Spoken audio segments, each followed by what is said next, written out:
మరో breaking TDP Yuvagalam పాదయాత్ర ముగింపు సందర్భంగా నిర్వహించిన నవశకం భారీ బహిరంగ సభ నిర్వహణతో టీడీపీ జనసేన జోష్లోకి వచ్చాయనే చర్చ జరుగుతోంది.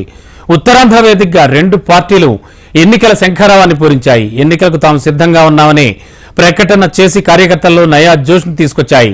టీడీపీ ఊహించిన దానికంటే ప్రజలు బహిరంగ సభకు భారీ సంఖ్యలో హాజరయ్యారు. దీంతో వచ్చే ఎన్నికల్లో వారికి కొంత పాజిటివ్ వైబ్ క్రియేట్ అయిందనే వార్తలు వినవస్తున్నాయి.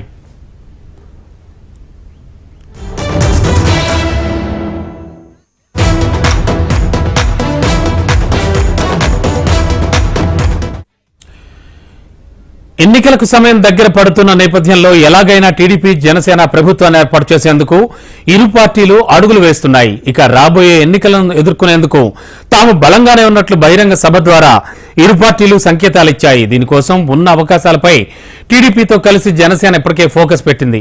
టీడీపీతో పొత్తు కొనసాగుతున్న వేళ మరిన్ని వ్యూహాలను అమలు చేయాలని భావిస్తోంది జనసేన. తాజాగా యువగళం పాదయాత్రలో కూడా పవన్ కళ్యాణ్ అదే విషయాన్ని ప్రస్తావించారు.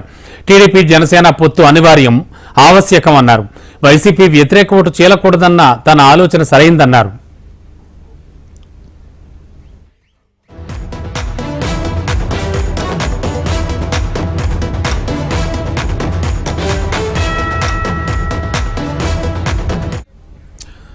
మరోవైపు చూస్తే సంక్రాంతి కంటే ముందే ఉమ్మడి మేనిఫెస్టో అభ్యర్థుల ప్రకటన కూడా ఉండాలంటూ ఇరు పార్టీలు భావిస్తున్నట్లుగా సమాచారం.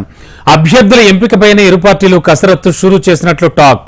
అధికార వైసీపీ కంటే ముందుగానే అభ్యర్థుల్ని ప్రకటించి ఎన్నికల క్షేత్రంలోకి దిగాలని టీడీపీ జనసేన వ్యూహాలు రచిస్తున్నాయి. ఇదిలా ఉంటే వైసీపీ అభ్యర్థుల విషయంలో ఎన్ని మార్పులు చేర్పులు చేసినా వచ్చే ఎన్నికల్లో వైసీపీ ప్రభుత్వం కూడడం ఖాయమంటూ మిత్ర పార్టీలు ధీమా వ్యక్తం చేస్తున్నాయి.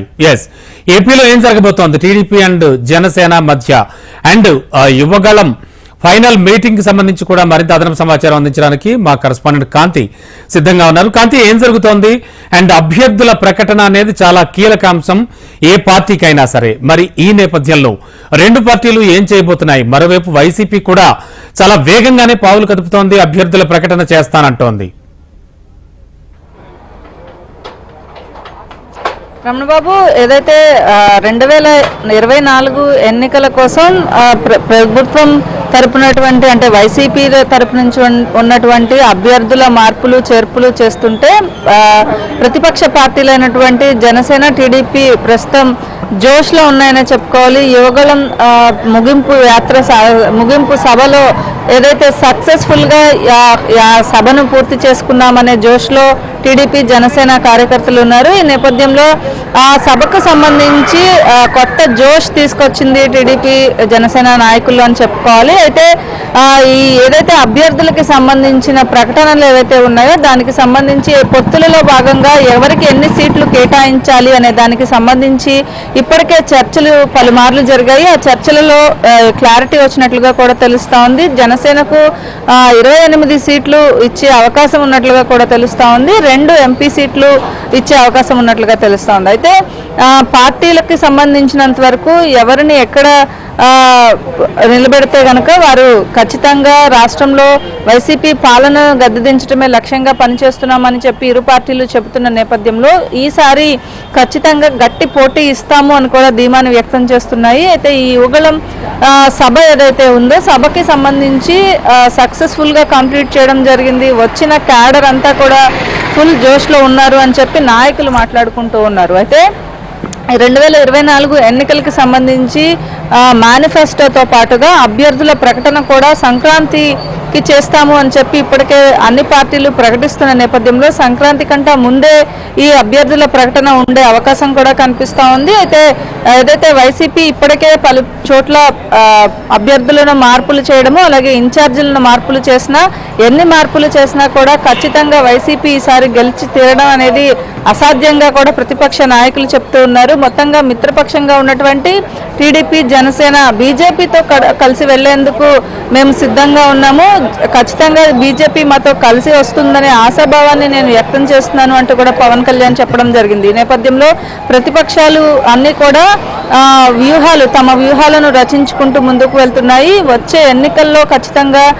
టీడీపీ జనసేన గెలిచి తీరుతుంది అనే అంశాన్ని పదే సార్లు నాయకులు కార్యకర్తలు చెప్తున్నారు. అలాగే అభ్యర్థుల ఎంపిక అనేది ఇప్పటికే ఇరు పార్టీలకి సంబంధించినటువంటి నాయకులు కూర్చొని మాట్లాడుకోవడం జరిగింది. వారంతా కూడా ఇప్పటికే సీట్ల సర్దుబాటు విషయంలో ఒక క్లారిటీ అయితే వచ్చినట్లుగా తెలుస్తోంది. సీట్లకు సంబంధించినటువంటి క్లారిటీ వచ్చిన తర్వాత అభ్యర్థుల ఎంపిక ప్రక్రియ పైన కొంత కాన్సన్ట్రేట్ చేసే అవకాశం ఉంది.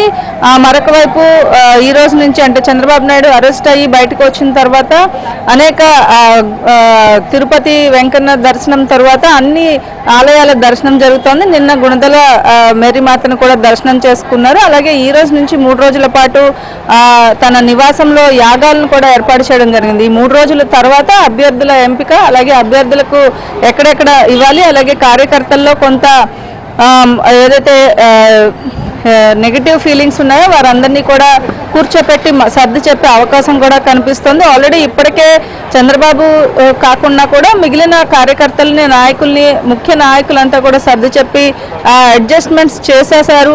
ఆల్రెడీ కేవలం అభ్యర్థులను ప్రకటించడం మాత్రమే తరువాయి అనే వాదనలు వినిపిస్తూ ఉన్నాయి. అయితే ఈ నేపథ్యంలో సీట్ల సర్దుబాటు పూర్తయింది కాబట్టి ఎవరికి సీటు ఇవ్వాలి, ఎవరిని ఎక్కడ నిలబెడితే ఖచ్చితంగా ఆ సీటు గెలిచే అవకాశం ఉంది అనే దానికి సంబంధించి ఈ 3 రోజుల పూజా కార్యక్రమాల తర్వాత ఒక నిర్ణయానికి వచ్చే అవకాశం కనిపిస్తా ఉంది. అలాగే జనవరి మొదటి వారం నుంచి సంక్రాంతికి ముందే ఈ అభ్యర్థుల ప్రకటన కూడా ఉండే అవకాశం కనిపిస్తుంది. ఈ నేపథ్యంలో 2024కి ఖచ్చితంగా ఫుల్ జోష్తో ముందుకు వెళ్లేందుకు మిత్రపక్షాలైనటువంటి టీడీపీ, జనసేన ముందుకు వెళ్తున్నారు. రమణ బాబు, థ్యాంక్ యూ.